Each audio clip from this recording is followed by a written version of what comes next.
నమస్తే, welcome to 6 TV. Kaleshwaram ప్రాజెక్టులో జరిగిన అవకతవకలపై సిబిఐ విచారణ జరిపించాలని పిటిషన్పై హైకోర్టు విచారించింది.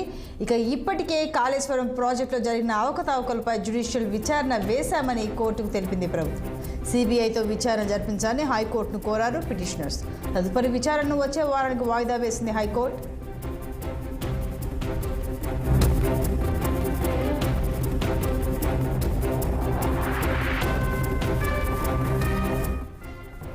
మరింత సమాచారం మా పొలిటికల్ బ్యూరో చీఫ్ రామ్ అందిస్తారు.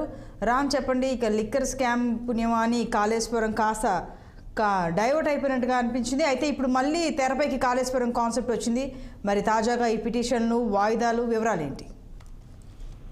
గుడ్ ఈవినింగ్ సంతోష్ని. ఏదైతే కాంగ్రెస్ ప్రభుత్వం అధికారంలోకి వచ్చినాక 1,00,000 కోట్ల రూపాయలతో అత్యంత ప్రతిష్టాత్మకంగా బీఆర్ఎస్ ప్రభుత్వం నిర్వహించిన కాళేశ్వరం ప్రాజెక్ట్ లో భారీ అవినీతి జరిగింది. 1,00,000 కోట్ల రూపాయల కుంభకోణం జరిగిందంటూ కాంగ్రెస్ పార్టీ ప్రభుత్వం పెద్ద ఎత్తున ఆరోపించింది. ఈ నేపథ్యంలో కాంగ్రెస్ పార్టీ అధికారంలోకి వచ్చినాక ముఖ్యమంత్రి రేవంత్ రెడ్డి ఏదైతే సాయంత్రంతో కలిసి మేడిగడ్డ బ్యారేజీని సందర్శించాడు. మొత్తం మేడిగడ్డ బ్యారేజ్ లో కొన్ని పియర్స్ కూలటం, తర్వాత సుందిల్లా అన్నారం ప్రాజెక్ట్ లో కూడా ఆ పియర్స్ కూలిపోవడం వెనుక పెద్ద కుట్ర ఉంది.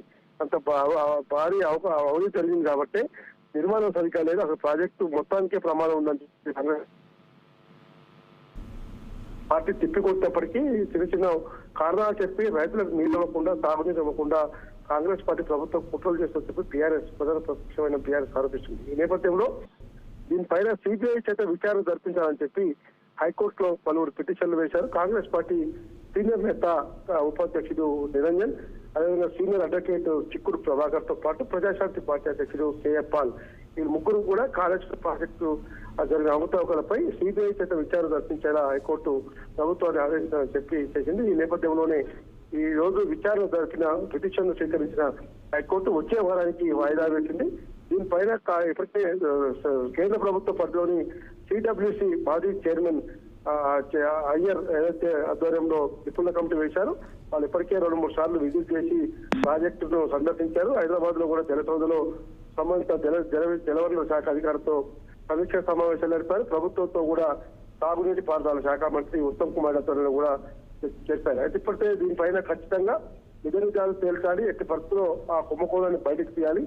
కాళేశ్వరం ప్రాజెక్టు పేరుతో కల్వకుంట్ల కుటుంబం ఏదైతే మాజీ ముఖ్యమంత్రి కేసీఆర్ కుటుంబం కేవలం 1,00,000 కోట్లు దోచుకున్నదని చెప్పి కాంగ్రెస్ పార్టీ ఆరోపించిన నేపథ్యంలో దీనిపైన కేంద్ర పరిధిలోని సిబిఐ చేత విచారణ జరిపించాలని చెప్పి ఈ పిటిషన్లు ముగ్గురు వెళ్ళింది. విచారణ వచ్చే వారానికి వాయిదా వేశారు. సంతోషం. Right Ram, thank you.